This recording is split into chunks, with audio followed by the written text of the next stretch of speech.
we respect the committee's right to perform oversight functions in aid of legislation. However, we just like to remind our colleagues to be very careful not to use the hearings in aid of political persecution. I trust Senator Bato, nag-usap kami kahapon, kinumit niya sa akin na hindi ito magiging political witch hunt. Pero kanina nung pinanood ko yung hearing, mukhang yung mga witness nila ay going beyond what should be given under testimony under a court of law. For example, evidence must have been presented, hindi pwedeng hearsay evidence, yan ang binanggit ni Senator Jinggoy. Mahirap yung hearsay evidence eh. Sinungaling. Polluted source. Nasaan yung dokumento? Di nasa kanya. Siya nag-leak. Simple lang naman yan. No, we were monitoring the committee hearings being conducted by the Committee on Public Order, and very serious accusations have been made. Whether they have merit or not, it's a whole other matter. While certain claims were made, documentary evidence is yet to be presented.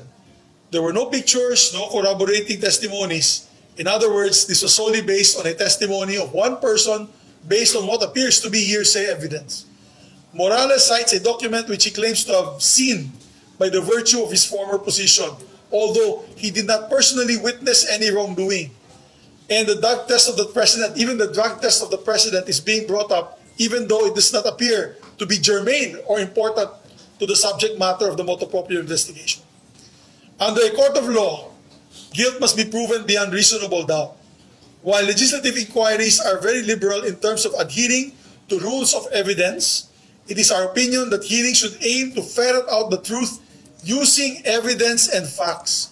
Otherwise, the faith of the people in legislative inquiries in aid of legislation may be diminished, especially when it comes to reputational damage to other parties. There have been instances where statements were made in legislative inquiries only to be recanted before the courts later on. We do not want a repeat of that. We respect, let me repeat this, we respect the committee's right to perform oversight functions in aid of legislation. However, we just like to remind our colleagues to be very careful not to use the hearings in aid of political persecution. Yun lamang po. Maraming salamat, and my final say is, no matter our political affiliations, senators must be in one in preserving the integrity of the constitutional duty to conduct inquiries in aid of legislation. So, yun lamang po. Thank you. I trust Senator Bato, nag-usap kami kahapon, kinumit niya sa akin na hindi ito magiging political witch hunt. Yun nga lang, pero kanina nung pinanood ko yung hearing, mukhang yung mga witness nila ay going beyond what should be given under testimony under a court of law. For example, evidence must have been presented, hindi pwedeng hearsay evidence, yan ang binanggit ni Senator Jinggoy. Mahirap yung hearsay evidence eh. If we accept hearsay evidence, marami po tayong matatanggap dito na witnesses na gano'n na lang, gagawa na lang sila ng storya na narinig nila galing kay Juan de la Cruz na ito ay gumagawa ng ganito, ito ay nagpatay ng tao, ito ay nagnakaw.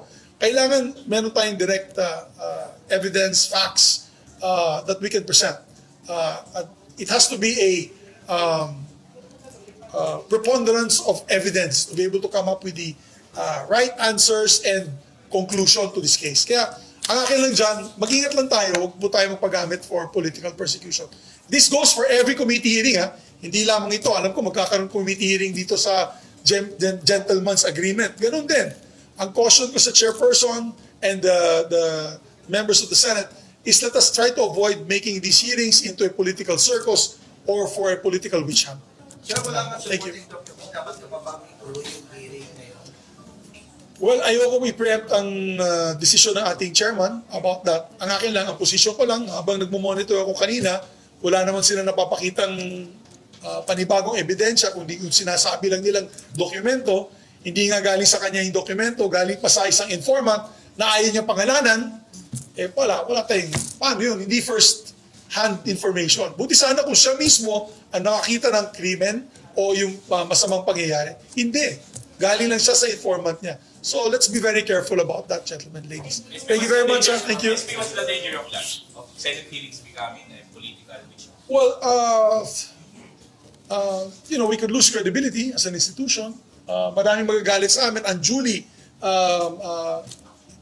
of course, undue anger and resentment to the Senate by different political clans and parties na ayaw naman natin mangyari. Unang-una, makakatulong ba ito para sa pag-resolba ng problema ng inflation sa ating bansa na mahal na bilihin?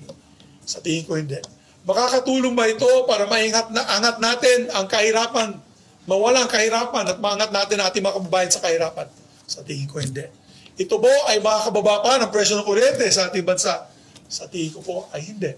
Pero binibigyan po natin karapatan ang ating mga chairpersons at committees to do their function, oversight functions para sa mga panukala in aid of legislation. Yun nga lang, we have a responsibility to the public. We have a responsibility to the public. Sinungaling. Polluted source. Una-una, sinabi niya sa hearing na sinabit niya sa kanya superior, si Francia. Wala nang daw natatanggap. Si Francia, nasaan yung dokumento? Di nasa kanya. Siya nag-leak. Simple lang naman yan.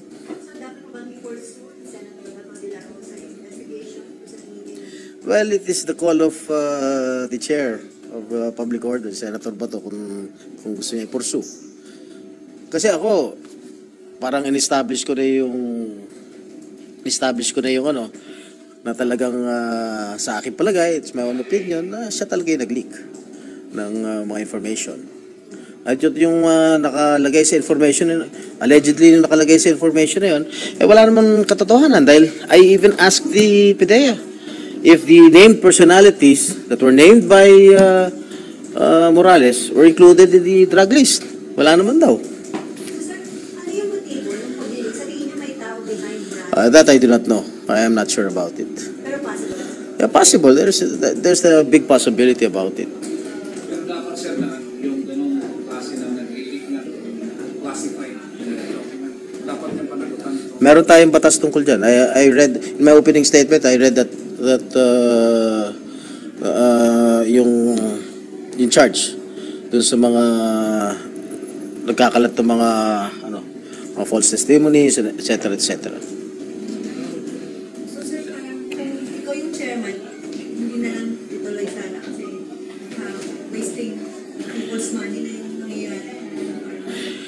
Sa akin palagay dahil sinabi ko na sinungaling siya, hindi siya pwedeng pagkatiwalaan dahil wala naman talagang wala siyang ebidensya.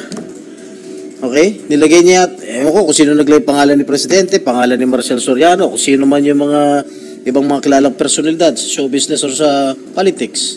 Wala namang makakapagpatunay, pati yung PIDEA, hindi sila makapagpatunay na sangkot yung mga personalidad na sinasabi nitong si Morales. Sir, dapat bang mamimigil na? Kasi pwede makadiscredit ito. Considering na si Presidente sa mga ginagawa.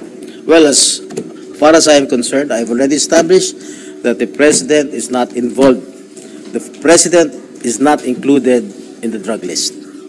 And even Maricel Soriano. Hindi porket kalyado ko si Presidente, we'll just base it on facts, the truth.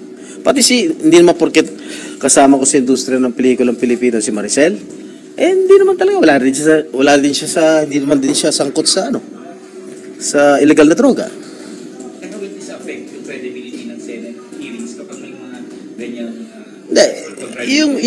In fairness naman kay Senator Bato, what he wants is to know the truth. Yung buong katotohanan lang naman ang gusto niya. Wala naman siya pinapanigan. With all due respect kay Senator Bato, wala naman siya pinapanigan. Sir, pero nagagamit niya ito sa politics kasi parang diba sabi ko PSP kahapon, pagka umattend kayo ng hearing ni Senator Risa, anti-Marcos na. Hindi, yun ang perception. Yun ang perception. Pero sa aking palagay, they are fair sa pag-imbestiga. Nakikita niyo naman sa pag-imbestiga ni Senator Bato, nila Senator Risa, fair and square naman. Fair level playing field. Umani naman ito ng iba't ibang reaksyon mula sa ating mga netizens. Ayon kay Joyce Cabasbas, sa hulihang katotohanan ang mananaig. In due time, lalabas lahat ng katotohanan. Pahayag naman ni Noyan Cortez Gomez, basta ikabubuti ito ng bansa at ng taong bayan, kaysa mo kami Senador Migs. At ito naman ang saloobin mula sa ating kababayan na si Jay Villalos, yung nag-imbestiga din ang may bahid na korupsyon sa PDAP. Nakakasuka ka. Mga kababayan, feel free to comment below para maglabas ng saloobin sa balitang ito.